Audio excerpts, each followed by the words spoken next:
യുവ നേതാവിന്റെ പേര് പറയാൻ ഇപ്പോഴും ഉദ്ദേശിക്കുന്നില്ല എന്ന് നടി റിനി ആൻ ജോർജ്. തന്റെ യുദ്ധം ഒരു വ്യക്തിയോടല്ലെന്നും സമൂഹത്തിലെ തെറ്റായ പ്രവണതകളോടാണെന്നും റിനി ആൻ ജോർജ് പറഞ്ഞു. വ്യക്തിപരമായി ആരുടെയും പേര് പറയാനോ പ്രസ്ഥാനത്തിന്റെ പേര് പറയാനോ ഉദ്ദേശിക്കുന്നില്ല. ആ വ്യക്തി ഇനിയെങ്കിലും നവീകരിക്കപ്പെടണം. ഒരു പോരാട്ടമാണ് താൻ നടത്തുന്നതെന്നും യുവനടി വ്യക്തമാക്കി. കഴിഞ്ഞ ദിവസമാണ് യുവ നേതാവിനെതിരെ ഗുരുതര വെളിപ്പെടുത്തലുമായി റിനി ആൻ ജോർജ് രംഗത്തെത്തിയത്. ജനപ്രതിനിധിയായ യുവ നേതാവ് അശ്ലീല സന്ദേശങ്ങൾ അയച്ചെന്നും ഇയാളിൽ നിന്ന് പെൺകുട്ടികൾക്ക് പീഡനം നേരിട്ടിട്ടുണ്ടെന്നും യുവനടി വെളിപ്പെടുത്തിയിരുന്നു.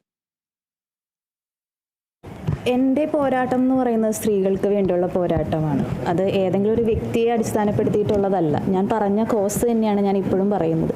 സ്ത്രീകൾ മുന്നോട്ട് വരുമ്പോൾ സമൂഹം അത് ഏറ്റെടുക്കുകയും അതിൻ്റെ സത്യാവസ്ഥ മനസ്സിലാക്കുകയും ചെയ്യണം.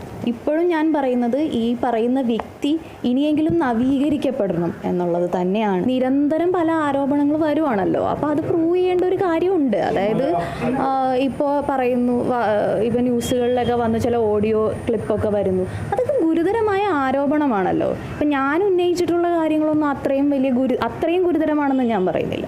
വളരെ ഗുരുതരമായ ആരോപണങ്ങളാണല്ലോ.